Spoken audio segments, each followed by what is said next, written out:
What's going on, everybody? I'm your host, Half Deezy. Welcome back to another episode of Smile Mah Podcast. You already know we keep it real, raw, and relevant. Today, we're going to be diving into some of the wildest stories that are shaking up the industry. We've got Diddy accusing the feds of spying on him in jail, Young Thug making moves to amend his probation, 50 Cent launching his own action-packed channel, and Kendrick Lamar caught in the crossfires of a joke that's gone way too far. So let's get it. First up, Diddy's throwing some serious accusations at the government. According to TMZ and Hip Hop DX, he's claiming that the feds are spying on him while he's incarcerated at Brooklyn's Metropolitan Detention Center. They allegedly raided his cell under false pretenses, got their hands on his legal confidential notes, and even took pictures to bolster the case. But wait, it doesn't stop there. Diddy says his access to his laptop, which is essential for building his defense, is being restricted. Man, it's crazy. It's gonna be hard to try to fight your case when the system is playing games like this. But what do y'all think? Do you think it's justice or a setup?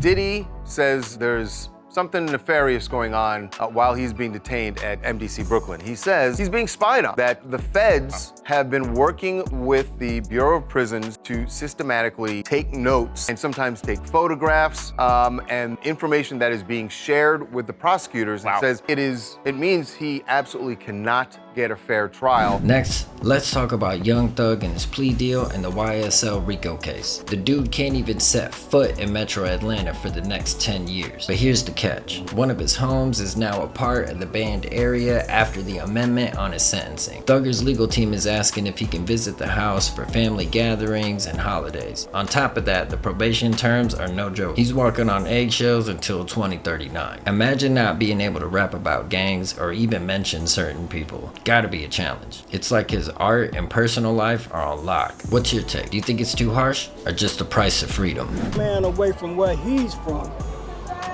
to have to go live somewhere else, that's offensive to me. I'm really offended by it. Now let's switch gears to something that's more exciting. My guy 50 Cent is making some major moves again. He's launching the 50 Cent Action Channel on Roku this Tuesday, December 10th. The Fast Channel will feature movies, shows, and even some dope themed programming tied to his music. Imagine watching the Heist Marathon inspired by 50's Get Rich or Die Trying. 50 Cent again is proving that he's a mogul in every sense of the word. He said it best. They playing, I'm working. So let me know who's tuning in next week. Last but not least, let's address the madness surrounding Kendrick Lamar and comedian Andrew Schulz. As I had mentioned in a previous episode, Schulz had made some wild, disrespectful comments about Kendrick Lamar on his podcast. I think I said his stand-up, but I stand corrected. But Schulz was going as far as to even describing graphic and disturbing scenarios in a prison cell. Like, just Kendrick, I would make love to him. There's nothing he can do about it. This is about physics. It's about physics. I don't even know if I'll get hard. But if we're in a cell, there's a chance that and we ran out of board games and we did all the other things, we cleaned everything, and I'm like, man, I might as well you.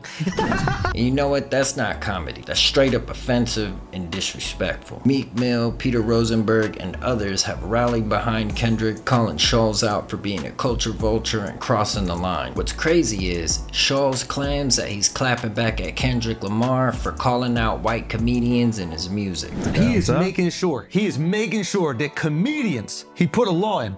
Yeah. Put a law in place. All right, let's see the exact line. Don't let no white comedian talk about no black woman, that's law. The N-words that being groomed slide on both of them. Whoa, that seems like a call to violence. If he's about protecting black people, why would the call to violence be towards the black dudes, not the white guy making the joke? Well, you gotta understand. Well, no, you gotta understand. 'Cause I snitch. Yo, let's be clear. There's a difference between pushing boundaries and disrespecting legends like Kendrick Lamar. I'm glad the hip hop community is standing up. But what's the next move for Kendrick? Will he respond? Man, it's been a heavy episode. From Diddy's fight for justice to 50's redefining entertainment, this culture stays moving. What do you think about these stories though? Make sure to drop your thoughts in the comments below. Also, don't forget to like, share, subscribe, and hit that notification bell so you can stay up to date on hip hop and culture and everything else in between. Deuces.